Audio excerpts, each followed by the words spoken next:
तर नमस्कार मित्रांनो, स्वागत आहे तुमचं आजच्या एका नवीन व्हिडिओमध्ये। मित्रांनो, भारतामध्ये जर एखादी कार लॉन्च करायची असेल तर त्या कार कंपनीजला एक गोष्ट कायम लक्षात ठेवावी लागते, गाडीचं मायलेज।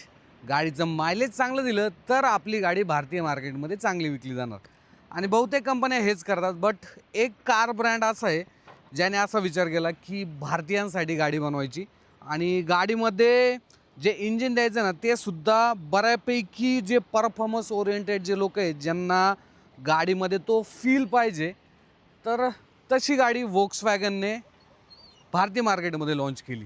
जवळपास 3 ते 4 वर्ष झालेले आहेत ह्या गाडीला भारतीय मार्केटमध्ये येऊन।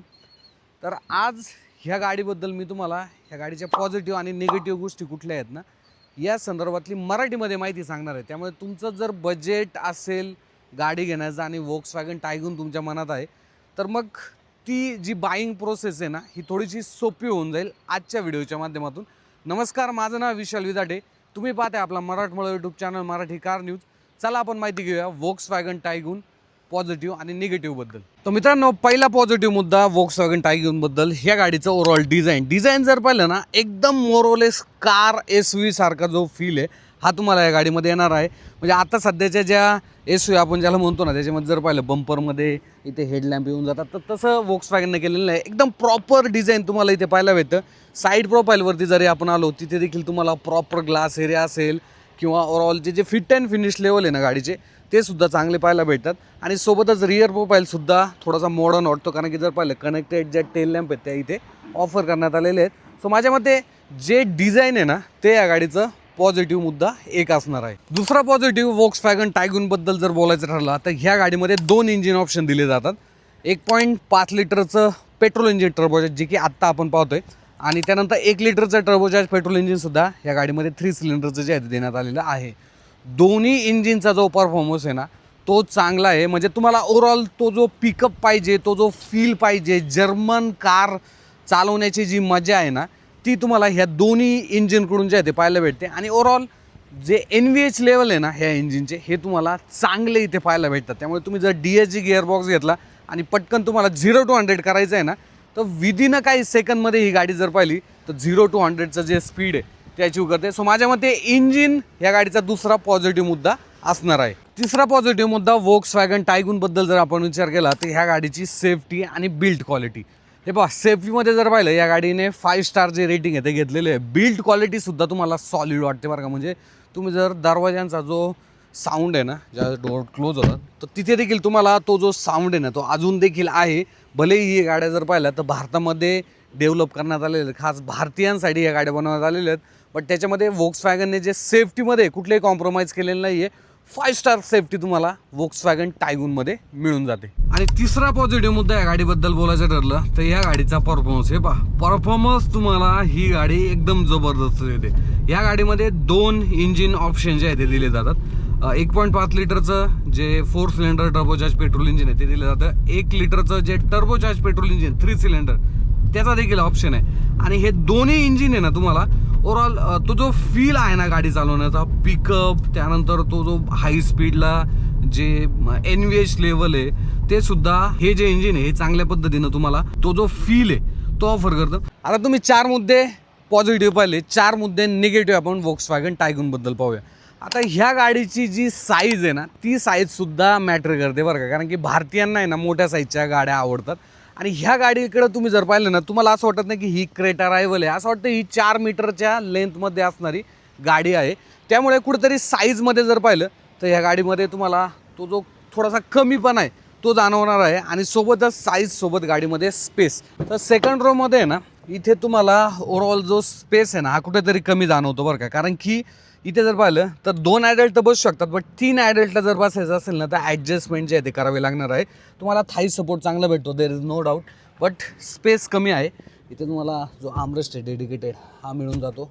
फ्रंट साईडला तर स्पेस तुम्हाला चांगला इथे ऑफर केलेला आहे, म्हणजे 2 व्यक्ती चांगल्या पद्धतीने इथे बसू शकतात, बट सेकंड रोमध्ये स्पेस कमी आहे। त्यानंतर ह्या गाडीचं जे डायरेक्ट कॉम्पिटिशन ते असणार आहे सेल्टॉस, त्यानंतर हुंदाईची क्रेटा, अशा गाड्यांसोबत ह्या गाडीचं जे कॉम्पिटिशन ते असणार आहे। बट अजूनसुद्धा या गाडीमध्ये ॲडासचं जे फीचर्स आहे हे कुठल्याही लेवल 1 लेवल 2 ॲडास जे आहे ते ही गाडी ऑफर करत नाही. म्हणजे भरपूर फीचर जे आहेत ही गाडी मिस करते. जसं की ह्या गाडीमध्ये जर पाहिलं तर नॉर्मल साईजचा जो सनरूफ हा देण्यात आलेला आहे, पॅनोरामिक सनरूफ नाही, तो या गाडीमध्ये माझ्या मते असायला पाहिजे होता. त्यानंतर इथे जर आपण आलो तर गाडीमध्ये कुठलेही ड्राईव्ह मोड तुम्हाला पाहायला भेटत नाही. ड्राईव्ह मोड हे असायला पाहिजे, म्हणजे सिटीमध्ये जे चालवतात त्यांच्यासाठी थोडंसं इको, नॉर्मल, स्पोर्ट असे जे मोड आहेत हे सुद्धा ही गाडी जी आहे तुम्हाला ऑफर करत नाही. त्यानंतर 360 डिग्री कॅमेरा हे फीचरसुद्धा ही गाडी ह्या मॉडेलमध्ये जे आहे ते ऑफर करत नाही. जे की 360 डिग्री कॅमेरा फीचर जर पाहिला, टाईट पार्किंग पोझिशन असेल तिथे चांगलं कामाचं आहे, बट ते सुद्धा इथे कंपनीने ऑफर केलेलं नाही आहे. इवन तुम्हाला रेन सेन्सिंग जे वायपर आहेत ते सुद्धा कंपनी जे आहे ते ऑफर करत नाही, जे की माझ्या मते ॲटोमॅटिक रेन सेन्सिंग वायपर हे असायला पाहिजे. तिसरा निगेटिव्ह मुद्दा Volkswagen टायगूनबद्दल जर विचार केला तर गाडीमध्ये दिले जाणारे फ्यूल ऑप्शन. आता फ्यूल ऑप्शनचा जर विचार आला तर ह्या गाडीमध्ये सध्या फक्त पेट्रोल इंजिनचाच ऑप्शन आहे, डिझेल इंजिनचा ऑप्शन नाही आहे, CNGचा सुद्धा ऑप्शन नाही आहे. आता सध्या जर पाहिलं तर ह्या सेगमेंटमध्ये जवळपास 40 ते 50% डिझेल गाड्या सोल्ड होत आहे. म्हणजे क्रेटा असेल, सेल्टॉस असेल, ह्या गाड्यासुद्धा डिझेल इंजिनमध्ये चांगल्या पद्धतीने विकल्या जात आहे. बट इथे कुठेतरी टायगून जर पाहिलं मागे पडते, कारण की या गाडीमध्ये जर पाहिलं फक्त पेट्रोल इंजिनचा जो ऑप्शन आहे हा देण्यात आलेला आहे. आणि भविष्यात कंपनीने जर CNG दिला तर अजून देखील या गाडीचा जो सेल्स फिगर आहे ना तो वाढेल, कारण की CNG देखील चांगल्या पद्धतीनं भरपूर लोकेशनला आता येत आहे आणि मायलेजसुद्धा CNGमध्ये चांगलं आहे, प्रदूषण देखील कमी होतं. सो माझ्या मते CNGसुद्धा या गाडीमध्ये असायला पाहिजे. चौथा Volkswagen टायगूनबद्दल निगेटिव्ह मुद्दा आपण जर पाहिला तर तो आहे ह्या गाडीची प्राइसिंग. आता बेस मॉडेलची किंमत जर पाहिली ऑन रोड ऑगस्ट 2025मध्ये तर 13,90,000 रुपये आहे. 3 सिलेंडरचं टर्बोचार्ज पेट्रोल इंजिन जे आहे त्या गाडीमध्ये दिलं जातं. पण तुम्ही जर टॉप मॉडेल घेतलं जे की आज आपल्यासोबत आहे GT, ज्याची किंमत जर पाहिली म्हणजे या गाडीमध्ये जर पाहिलं DSG गिअरबॉक्स आहे, तो 4 सिलेंडरचं पेट्रोल इंजिन आहे, तर ऑलमोस्ट 23 लाखाच्या आसपास ह्या गाडीची किंमत आहे. आता ह्या प्राइसिंगमध्ये ही गाडी जर पाहिली ना तर जे फीचर्स आहे जे की मी आधी तुम्हाला सांगितले ते भरपूर फीचर मिस करते. मग ज्यावेळेस एखादा बायर आहे ना, ज्यावेळेस गाडी घेण्यासाठी जातो तो कुठेतरी डिसअपॉइंटेड होऊन जातो. हा ह्या गाडीचा निगेटिव्ह मुद्दा आहे, गाडीची प्राइसिंग जे की माझ्यामध्ये थोडीशी जास्त आहे. तर मित्रांनो, Volkswagen टायगून फायनली मला चालवायला देखील भेटली. गाडीचे जे ड्रायव्हिंग डायनामिक्स आहे ना हे खरंच चांगले आहेत. म्हणजे गाडी प्रॉपर ड्रायव्हिंगच्या हिशोबाने जे आहे ते बनवण्यात आलेली आहे.